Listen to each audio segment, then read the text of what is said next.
मो ना पंडित सुकांत कुमार दास मु ए ग्रामर अधिवासी महाप्रभुंर ये क्षेत्र दधिबावन जीव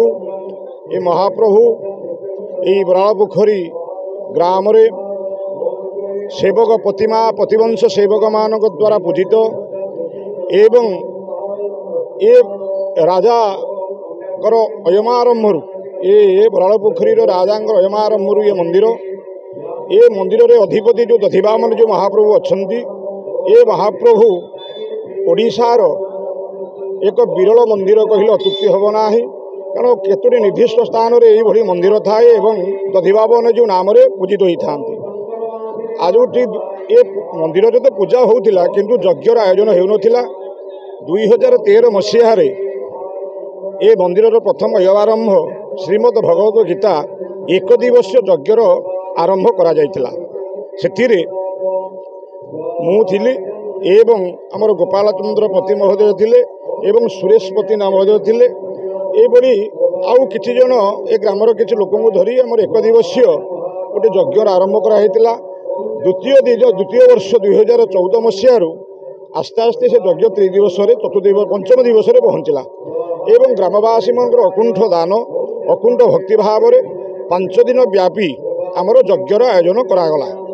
एवं सेही धारा महाप्रभुंकर हेतुक कृपारू भक्त मानकर हेतुक आशीर्वाद परिलिखित करा जाई पंचम दिवस व्यापी यज्ञर आयोजन करागला एवं सेटा कालक्रमे धीरे धीरे आसी 2025 मसीह पहुँची अति शांति श्रृंखला सहित ये यज्ञर आयोजन करा जाउची ये महाप्रभुंकर कृपारू महाप्रभुंकर पुरातन मंदिर भग्न करी भव्य नूतन मंदिर निर्माण चली एवं ग्रामवासी मानकर एवं अनेक दाता मानकर भक्त मानकर अनुदान रे ये पिला मानकर अनेक परिश्रम रे ये मंदिर मध्य निर्माण करा चली एवं महाप्रभुंक कृपारू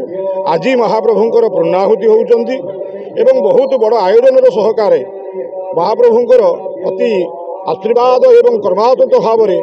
आज सुंदर भाव यज्ञर आयोजन करा जाउची आउ किछि समय पर पूर्णाहुति कार्यक्रम हेबे एवं 2000 लोक महाप्रसाद व्यवस्था कराई समस्त आनंद सहित ये कैवल्य आनंद बजार में बसी महाप्रसाद सेवन करेंगे एवं एतिकी मु खाली कहबी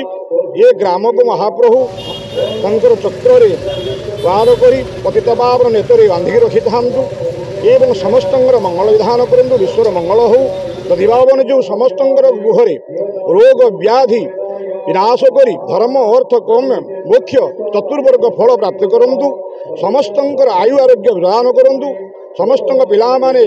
भविष्य सुमंगल भीत कामना करी एतिक मोर ना गौरचंद्र पंडा मु जिला बणिक संघर सभापति तथा बराल पोखरी निवासी आमर एटा पारंपरिक भाव 2013 मसीह आमर ये यज्ञ स्टार्ट होती मंदिर हूँ दधिबान मंदिर जीव मंदिर यहाँ ये बहुत पुरातन माने 5 वर्ष तलू आम कौन आमर जो पूर्वपुरुष मैंने केबेठू आम भी निजे जानिनु बहुत पुरातन होती यार मंदिर जो निर्माण पुरातन मंदिर जो आम भंगाला एवं नवनिर्माण होची जोटा भंगाला से माटी कांथ थिला एवं सेटा 20 फुट चौड़ार कांथ थिला जोटा कि बर्तमान विरल 20 फुट कांथ भी हुए तेणु सी आगुरी जो मैंने राजा अमल जो मैंने बुद्धिजीवी थिले तांकर दूरदृष्टि रखी से मैंने मंदिर करते दधिबान जीवंकर यहाँ गोटे हूँ माने गोटे अवतार तेणु जगन्नाथंकर जेहेतु ये अवतार रे पूजा पाउछंती तेणु आमे वर्तमान तार पुनरुद्धार करी ये जो मंदिर टी नवनिर्माण करुचु ये नवनिर्माण रे बहु भक्त एवं बहुत लोककर दानी लोक जो मानकर ठाकुर प्रति जगन्नाथ प्रति विश्वास अच्छी जो मानकर जगन्नाथ प्रति भक्ति अच्छी से माने आकुंठ चित्त दान करिसेंती एवं दान करुचंती भी एवं आमे सबुठु बहुत खुशीर विषय जे आमर भद्रक जिते मीडिया भाई मैंने अच्छा समस्ते प्राय सब समय एक कभर करती एवं जगन्नाथ प्रचार प्रसार एक आज आकुंठ चिंतन से मैंने आगे आसछंती एवं यार किमिति प्रचार प्रसार हो पार जगन्नाथ हिंदू शास्त्र हिंदू धर्म आमर किमिति जगन्नाथ प्रचार प्रसार हम तापाई से बहुत आजिकार कार्यक्रम देखो आमर जो यज्ञ होउची से यज्ञ रे हमर बहुत भक्तों को पूर्णाहुति सइला परे आमु प्रसाद सेवन व्यवस्था होती जे आमर पंडित जहाँ कहीगले 2000 लोकंर आम आग को देखिलु जे 2000 लोक अधिका भक्त हेबे तेणु आम मात्रा भी आहरी तार बढ़ाइछु आम आकलन करुचु जे 5000 लोक भाया आम लोक भक्तर खाइबार अन्नर व्यवस्था करुचु एवं ये शृंखलित भाव करा जाउची एवं गाँव समस्ते लोक जेते अच्छा ग्रामवासी समस्त आकुंठ चित्त दान एवं समस्त आप्राण उद्यम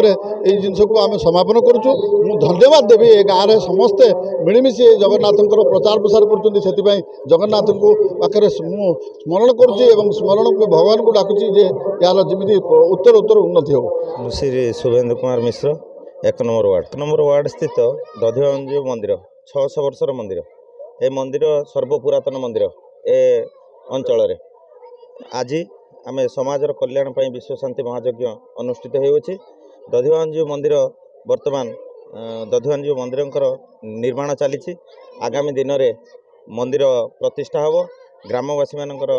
सहयोग रही एवं आज जो यज्ञ होउछि ग्रामवासी माने समस्ते एठारे उपस्थित रही एवं प्रसाद सेवन व्यवस्था रही आम चाहूँ भक्त मानकर आगमन एठारे हेले